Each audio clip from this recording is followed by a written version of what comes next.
And I'm going to tell people a secret that I want people to know, because people don't focus on it. This is coming from a Christian standpoint. I don't worry about what people say about me. I don't worry about what they know about me. I don't worry about what they think of me. When I know I did everything that I was supposed to do, when I encounter these individuals, if I am respectful when I encounter them, there's no reason for me to second guess or even contemplate what happened or what could have went wrong that day. Because what I know is that my Father taught me how to be like him and have his characteristics, and that's to be kind and be gentle, all the fruits of the Spirit, right? If I know I did this throughout the day, there's no need for me to wonder at nighttime, well, I wonder who I offended. I didn't offend anybody, because I know I went above and beyond to make people feel comfortable. Why do I say that? I say that because in this world, you have people that will do things proclaiming that they being real, right? There was something that came on the radio the other day. It said, Lucy want to be besties. Lucy want to be friendly. We're not besties, right? And the reason that happened, the spirit behind that and what they were trying to do, most of the times when I get bad feelings, it's actually coming from the church song and the spirit that is put behind the church song and not the actual church song. When you say you are discerning of spirits, that's what I get. A lot of the times I listen to church songs and I say, this is a beautiful song, but there is an ugly spirit that is behind this church song, right? And a lot of times what I would do is I would stop focusing on it. So when that song came on, it's like, Lucy want to be friendly. We're not besties. And what Christians want to do, they want to use that as a means for them, or an excuse for them to be rude, to be dismissive, to be disrespectful. And they are incorrect. They are wrong for behaving that way. If the Bible tells you to love your neighbors, to be kind to your neighbors, be nice to your neighbors, right? It don't mean that you got to go above and beyond to be super friendly towards them. It just means be cordial, right? Just simply be cordial. Whatever the culture of cordial is at that moment, then just be that, right? And I wanted to say that because what people want to do, they try to do little slick movements to try to make me feel like I need to try to make me know, oh, they don't really fool with me.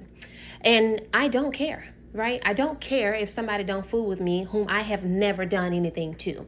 I don't care if somebody don't fool with me whom I have never spoken ill of. It doesn't matter. But the fact that you feel that you need to go above and beyond to make me think or feel that you don't fool with me only goes to show your maturity level. And what I want people to know, the secret to that is, whenever I encounter people that are nasty, whenever I encounter people that are rude, that are dismissive or whatever it is, to keep that from penetrating my heart, what I do is I look at the individual and I try to find something kind or nice about them. Something that I like. Maybe it's their hair, or maybe they did a good job on their speech, or maybe they did, maybe they smiled at me that day. It was something, whatever it is. I do that and then I compliment them on it. I make sure I go and then I tell them whatever it is that I think that they did. I make sure and I go and I give them a compliment. I will say, hey, how you doing?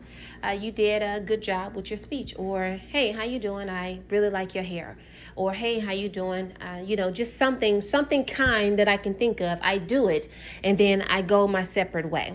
I don't sit here and try to be best friends with anyone. I don't try to go above and beyond to even try to figure out how to become friends with them. Because the truth of the matter is, if you are behaving that way, I don't want you as a friend, because none of my friends would do that.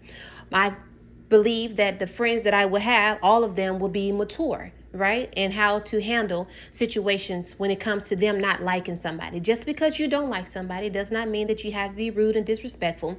Does not mean that you have to go out of your way to let them know you don't like them. It's just simply get the job done or be professional, whatever it is, and go on about your day. So this is how I overcome anything that the devil tries to throw at me to try to penetrate my heart. I always overrule it with a compliment or with something nice, right? If you are struggling with jealousy, I encourage you, find something about the person that you are jealous of. and compliment them on it. Keep doing it and just be like, I just really think you have a beautiful smile, or I just really like the way you dress, and mean it, right? Because when you find something about someone that you like, that means that you mean it. That means that you are genuine. Once you do that, watch how the Spirit of God overtakes you. He will help you to overcome that jealousy. He will help you to overcome that envy. But if you are not able to do this, what will happen is the spirit of jealousy and envy will overcome you, right? If you are struggling with liking somebody, right? Don't focus on what you don't like about them. Just focus on, well, you know what? I may not actually care for this individual, but I know that she's funny, or I know that he's funny. Right? Even the fact, because, people won't laugh at the jokes, even though they know it's funny, because that's just how hateful they are. But if you know that it's funny, and it is funny, laugh at it. Say, you know what? I don't really like her, but they funny. They super funny. They funny to the mug. They are hilarious, right? I don't too much fool with them, but that girl is hilarious. Find something that you like about the individuals. Compliment them on it until you can't compliment no more. And watch how God transform your heart. This is what I did when I was coming up. When I saw it, like I said, I actually never had a problem with jealousy. Jealousy was never my problem. I had insecurity problems. I was insecure about how I looked, right? And that made me feel like I wasn't good enough. And in feeling like I wasn't good enough, every time I had a boyfriend or something like that, if he would look at another woman or something like that, it would make me feel like he was doing it to hurt me. It wasn't that I was jealous of the other woman, right? Because I never had any problems with the other women. I had problems with my boyfriends and how they responded and how they made me feel. So it was an insecure thing, not a jealousy thing. So in order to help me to overcome that, it was only one person that I think I may have been jealous of. And like I said, I don't think it was actually because of the looks. I think it was more so because of something was taken away from me when I was a child, and they had it, right? They had it, and I'm not going to go into it. But in order to help me to overcome that, what I did was I sat down one day and God put it on my heart, and he was like, you're going to go to that person and you're going to apologize for you shrinking in their presence, because that's what happened. Whenever I got around them, I would shrink, right? I wouldn't, do anything bad. It's just that I didn't have anything to say when they came around, and it will always appear as though I had an attitude. And I did, because I didn't know what to do, right? I had no idea what to do, and I didn't know what to say. So I would just be like, you know what I mean? Like, why are you here? It was kind of like that. So one day God was like, you're going to go. And you're going to apologize to that person for how you acted when they came around. And then what you're going to do, you're going to point out some of the good things that you see about that person that you liked. And I went through a whole list, right? I was like, blah, blah, blah, blah, blah, blah, blah, blah, blah, blah, blah, blah. And every time in my mind, whenever the devil tried to use that as a means to make me feel like I wasn't good enough, I would go back to that list and I would say, I see this about this person. I see that about this person. So and so, so and so, so and so. And then I kept it at that. And then I remember one day I responded where I had a dream, and, the devil was trying to do this thing where he was trying to make me jealous of the individual as far as looks wise. And I was speaking with the individual in the dream. And in the dream, what I said to the individual, I said, do you know it's not your fault that you are beautiful? Because the person, they said something to me where they were speaking to me. And I told them, I said, do you know it's not your fault that you are beautiful? God made you that way. There is nothing that you could do about it. And you have no reason to apologize. And I remember waking up from the dream. And then I told God, I said, that's hilarious. I said, because that's exactly what God put on my heart about a few weeks before I had that dream. It was in my heart. I kept saying to myself, I was like, it's not her fault that she's beautiful. It's not her fault. And I just kept saying that. And I was like, why would we penalize someone for being beautiful when it's not their fault? And then I had a dream about it a few weeks later with just that happening where, we were sitting down, we were talking. And then I told him, I said, it's not your fault that you are beautiful. And everything went perfectly fine and everything went well. And that's how the dream ended. So God helped me to overcome something that the devil was trying to use to break me, right? Because he knew that I was insecure growing up. You know, I was fluffy little thing. I didn't realize how fluffy I was until I went and looked back at my pictures, and I was like, oh, okay, no, yeah, you were fluffy. And I went back and I was like, wow, I really did not really think highly of myself. I wasn't smart, wasn't educated, wasn't beautiful. I just didn't have nothing going for myself besides the fact that I could keep a job. That was it. Besides the fact that I could keep a job, and besides the fact that I didn't intentionally try to hurt people. Everybody tell you she never intended to hurt nobody. She never tried to hurt anybody, and I will always try to be there for people. I prided myself on being a good friend, right?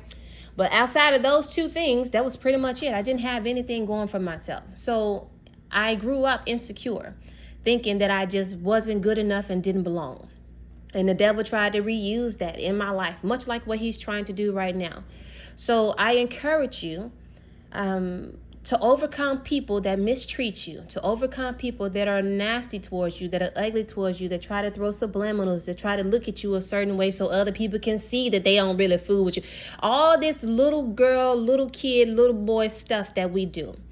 Don't worry about that. To overcome that, if there's something in your life that is blocking you mentally from being able to be kind, gentle, have a pure heart, or whatever it is, always start with a compliment. Start with a compliment and watch. Trust me when I tell you, watch how God start to transform your mind. Just a simple compliment. Something simple about what you like about that individual. Just focusing on the positive, it will transform your life. Do you understand me? It will transform it. So that's why I don't pay attention when people do childish things, and I would not even fall into that behavior where I become childish like them.